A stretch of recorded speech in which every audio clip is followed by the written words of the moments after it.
Saudara, survei Litbang Kompas terbaru menunjukkan elektabilitas bakal Capres Prabowo Subianto mengungguli Ganjar Pranowo dan Anies Baswedan.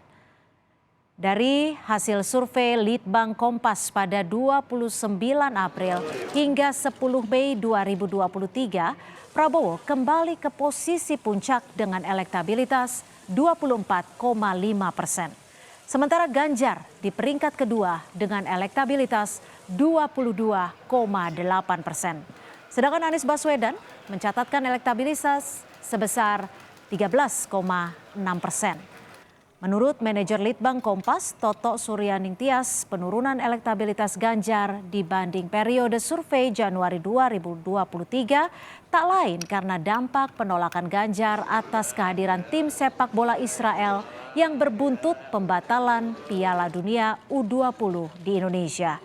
Namun Toto berpandangan baik elektabilitas Ganjar maupun Prabowo masih sama-sama kuat.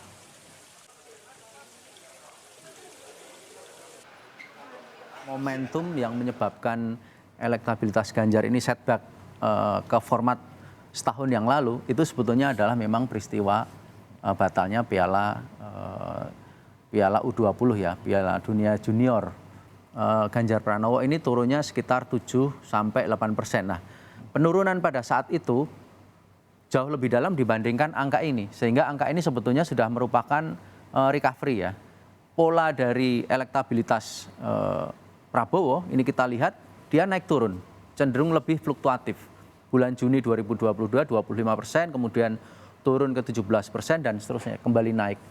Sehingga kita bisa sampaikan di sini bahwa pada hari ini memang kedua kandidat ini sama kuat, tetapi yang satu memang lebih fluktuatif, yang satu lebih stabil. Dan saudara, inilah hasil terbaru dari survei Litbang Kompas yang menunjukkan persaingan tiga bakal capres yang semakin sengit. Elektabilitas Prabowo Subianto kembali ke puncak setelah sempat tersalip Ganjar Pranowo di survei pada Januari 2023 lalu.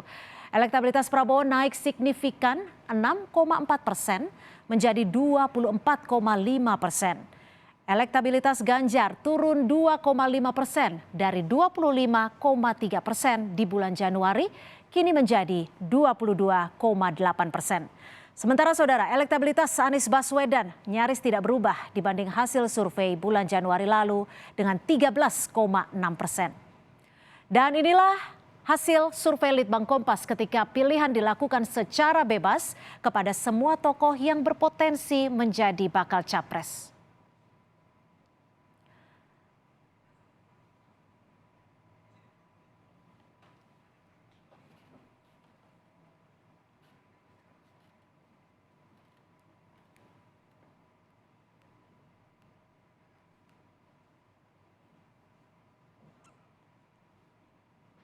Saudara, survei Litbang Kompas juga memotret siapa tokoh yang dinilai publik paling layak maju jadi cawapres.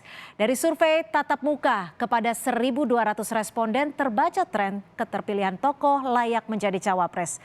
Ada 5 nama setidaknya, ada Sandiaga Uno dengan elektabilitas 11,9%, lalu ada Ridwan Kamil sebanyak 9,3%, dan yang menarik saudara, ada nama baca pres yang juga dinilai cocok sebagai cawapres adalah Ganjar Pranowo dengan elektabilitas 5,2%. Lalu ada disusul Anies Baswedan dengan 4,8%. Sementara saudara di posisi kelima ada AHY dengan perolehan 4,1%. Sementara itu, saudara, Partai Nasdem tak khawatir elektabilitas Anies Baswedan yang stagnan. Berdasar survei Litbang Kompas, Koalisi Perubahan dan Anies akan terus bersafari politik ke daerah-daerah untuk menaikkan elektabilitas Anies. Kita optimis makin hari Anies itu makin menunjukkan kenaikan. Jadi kita sama sekali tidak ada kekhawatiran sekarang urutan ketiga. Ke depan pada saatnya nanti Anies akan melampaui keduanya. Tiap kepergian Pak Anies satu daerah, kemudian kita evaluasi, termasuk evaluasi di Nasdem. Kita selalu memperbaiki, menambal sulam, dan setiap kunjungan itu selalu ada sesuatu yang baru. PDI Perjuangan memaklumi turunnya elektabilitas Ganjar Pranowo di survei Litbang Kompas. PDI Perjuangan menyebut naik turunnya elektabilitas Ganjar disebabkan Ganjar baru dideklarasikan sebagai calon presiden dibanding Prabowo Subianto yang sudah digadang-gadang Partai Gerindra sebagai baca pres sejak lama. PDI Perjuangan tetap solid mendukung Ganjar maju dalam kontestasi Pilpres 2024. PDIP meyakini soliditas partai bisa menaikkan tren elektabilitas Ganjar Pranowo. Kalau Pak Ganjar ini kan surveinya ya turun naik itu biasa. Jadi bagi kami itu bukan sesuatu yang serius. Kita yakin kok. Ya, kita yakin. Kita kan Pak Ganjar ini kan baru mulai berapa bulan kan. Kalau Pak Prabowo kan sudah di-endorse sudah berapa tahun yang lalu sudah deklarasi. Pak Anies sudah berapa lama deklarasi. Ganjar baru berapa hari. Nah, jadi kalau kita lihat justru lihat trennya. Kalau trennya naik berarti keinginan masyarakat itu kan bisa kita lihat dari tren survei naik apa turun. Itu aja.